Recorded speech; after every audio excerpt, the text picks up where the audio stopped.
আপনার যদি কাঁধে ব্যথা বা ফ্রোজেন শোল্ডার থাকে তাহলে আজকের এই এক্সারসাইজটি আপনার জন্য।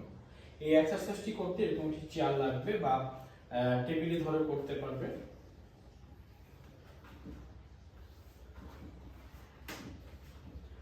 এই হাতটি পুরো অবশ করে ফেলতে হবে।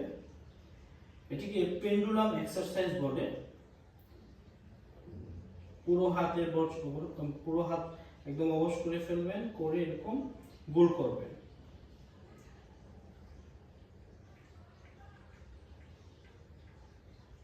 খুব দ্রুতই আপনার ব্যথা কমে যাবে এবং এই হাতটা রিল্যাক্স হয়ে যাবে।